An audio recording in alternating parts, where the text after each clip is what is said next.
Bonjour Michel Godet. Bonjour. Vous êtes économiste, membre de l'Académie des technologies et créateur du Cercle des entrepreneurs du futur. Il y a un an, vous aviez publié chez Odile Jacob ce livre « Libérer l'emploi pour sauver les retraites » qui ressort aujourd'hui en format poche et en édition augmentée puisque depuis la sortie de votre livre, il s'est passé des choses que vous commentez. Il y a eu des avancées comme le pacte de compétitivité, le pacte de responsabilité, pardonnez-moi, qui vise à restaurer la compétitivité de la France.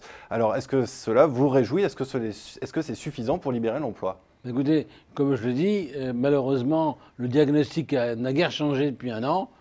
Simplement, on a un peu mieux pris conscience des problèmes du pays, qui sont d'abord le manque de compétitivité des entreprises, de rentabilité parce qu'elles ne peuvent pas investir ou se développer à l'international comme elles le feraient, tout simplement parce que chez nous, le coût du travail est trop élevé, et puis les charges et aussi toute la bureaucratie qui font que finalement, pour être heureux, souvent on est tenté d'aller s'implanter ailleurs. Donc il est insuffisant, ce pacte de responsabilité?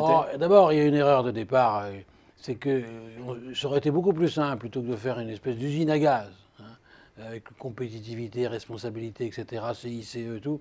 On aurait tout simplement augmenté la TVA de 3 points comme nos amis allemands. On aurait eu le même effet de disposition finalement de compétitivité parce que ça aurait concerné aussi les produits étrangers importés qui auraient contribué à payer les charges sociales, ce qui n'est pas le cas. Mais il ne fallait pas le faire parce que c'était une idée de M. Sarkozy. Et donc, tout ce qui était imaginé par l'un était mauvais pour l'autre. Elle a un petit peu augmenté la TVA en 2013. Enfin, elle a augmenté de façon intelligente. Là, on a arrondi un peu plutôt que de faire des calculs. Mais donc, je ne crois pas tellement à ce pacte de compétitivité parce que il n'y a qu'une entreprise sur deux qui en profite aujourd'hui, les grandes surtout, et les petites se méfient parce qu'elles ont peur des contrôles fiscaux qui ont déjà commencé. Et elles ont raison de se méfier.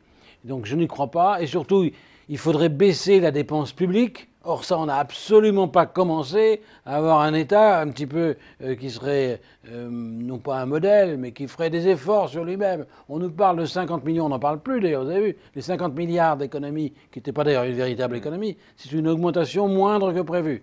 C'est que vous vivez tous les ans au-dessus de vos moyens. Pour l'an prochain, on dira, on va emprunter un peu moins, mais on va continuer à dépenser plus que ce qu'on reçoit comme recette. Donc, ça, ce n'est pas sain. Ça conduit d'ailleurs tout droit au modèle grec. Peut-être qu'on y reviendra tout à l'heure. On y reviendra tout à l'heure. En effet, autre événement dans la politique économique, c'est la loi Macron. Là encore, comment la jugez-vous? Elle vise à lever certains blocages. Je ne peux pas ne pas être pour la loi Macron, puisqu'elle reprend des dispositions qu'on appelait de ses voeux depuis une trentaine d'années, voire plus.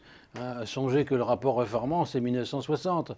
Et donc, il faut libérer un certain nombre de secteurs, comme les taxis, naturellement, permettre aussi la concurrence entre la route, les autocars et le chemin de fer. Actuellement, on ponctionne les Français qui n'ont pas le choix entre Paris et Lyon. Si on ouvre des voies d'autocars qui font du Paris-Lyon pour des jeunes, qui seront 3-4 fois moins chers, peut-être que la SNCF va être obligée enfin de s'adapter, ce qui n'a jamais été le cas jusqu'ici. Mais aucun effet sur l'emploi à attendre de cette loi Macron?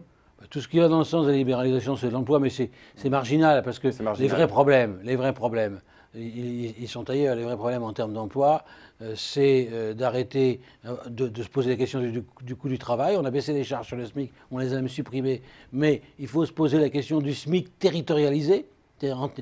On peut vivre avec le SMIC dans le Cantal ou pas dans le Loir-et-Cher, mais on ne vit pas en Île-de-France. C'est plus compliqué. Parce qu'il y a le problème du logement. Alors là encore, il faut se poser aussi la question de l'efficacité des dépenses publiques. Quand vous pensez qu'on dépense 2 fois plus de 2 points de PIB pour le logement en France, l'aide au logement, 2 points de PIB contre 1 point de PIB en Allemagne, et chez nous, le logement est 2 fois plus cher. Cherchez l'erreur. Donc manifestement, chez nous, il y a des dispositifs d'aide publique qui sont d'énormes passoires et où il y en a qui se graissent la patte en passant.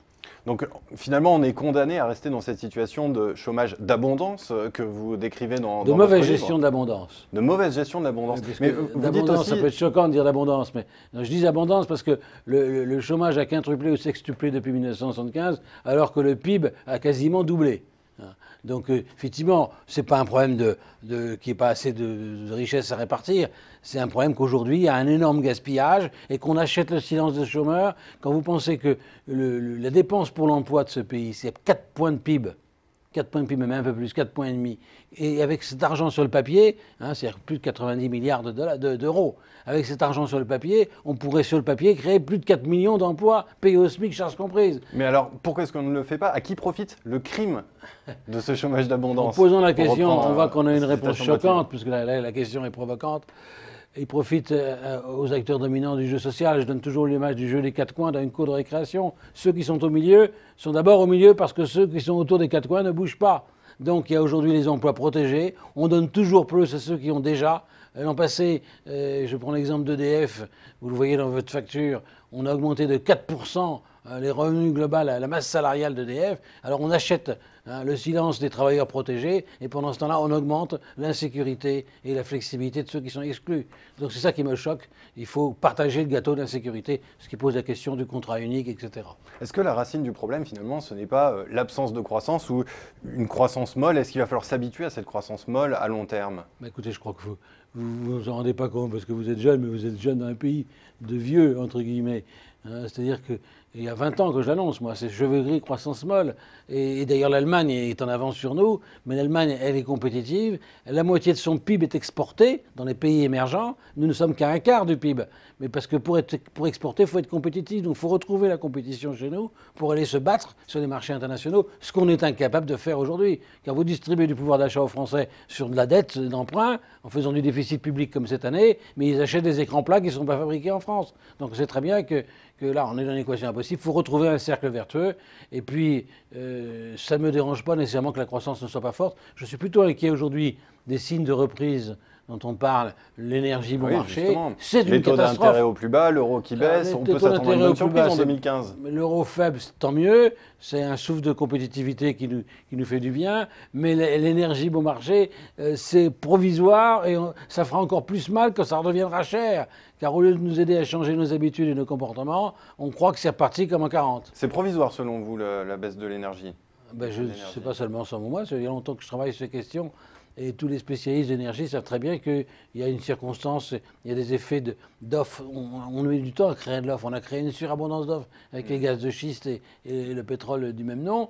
Et en plus, les pays comme l'Arabie Saoudite et d'autres ont intérêt à essayer d'encourager une énergie bon marché pour arrêter l'expansion et le développement des énergies concurrentes, notamment de schiste aux États-Unis.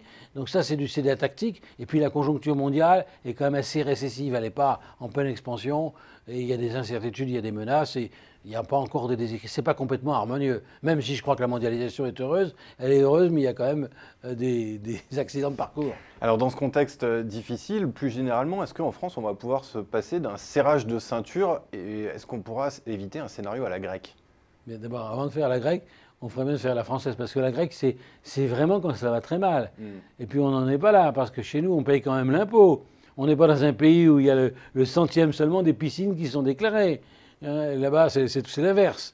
Les grands propriétaires fonciers que sont l'Église ou les armateurs ne payent pas d'impôt. Et puis c'est un sport national, et les statistiques sont fausses. Tout le monde le sait, et tout le monde... Donc, et je n'ai pas envie, pour ma part, là, je ne suis pas du tout du côté de Mélenchon, de me réjouir de ce qui se passe en Grèce. Il faudrait que les Grecs, comme les Français à moindre mesure, commencent à être un peu plus sérieux. Quand on est en classe, on n'est pas toujours en cours de récréation ou en train de passer le mur et de frauder dans la rue.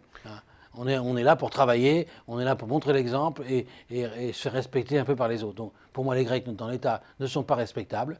Et c'est pour ça qu'on ne les respecte pas. Et je n'ai pas envie que les contribuables français payent l'équivalent de 700 €, les calculs qui ont été faits. D'impôts supplémentaires pour financer les impôts des Grecs. Parce que les Français ont une bonne réputation fiscale. Enfin, ceux qui payent les impôts, moi, il y en a aussi qui s'arrangent. Le consentement à lever l'impôt reste très fort en France. Oui, parce que d'ailleurs, il diffère d'une région à l'autre. On est beaucoup plus civique, entre guillemets, dans l'ouest de la France que dans le sud. Donc là, il y a des habitudes régionales particulières. Non, ce qui m'inquiète le plus, très franchement, c'est que cette année, par exemple, on a 4 points de déficit public. Et on a 0,4 de croissance supplémentaire du PIB. C'est-à-dire que c'est une baisse du PIB par habitant, puisque la population continue à augmenter d'un demi-point. Et donc, là, c'est une illusion collective qu'on entretient. C'est-à-dire que la richesse supplémentaire qu'on crée est 10 fois plus faible que la richesse empruntée supplémentaire. C'est-à-dire qu'il faudra bien rembourser un jour. Et ça, on fait croire aux Français qu'ils n'auront jamais remboursé. On continue à vivre à crédit. Et on nous trompe. Mais les politiques, ils s'en moquent parce que finalement, leur horizon est très à court terme. Après moi, le déluge. Eh bien, merci Michel Godet. Je rappelle la parution de votre livre « Libérer l'emploi pour sauver les retraites », 20 propositions dans un format poche et dans une édition augmentée. Merci d'être venu sur Xerfi Canal. Merci infiniment.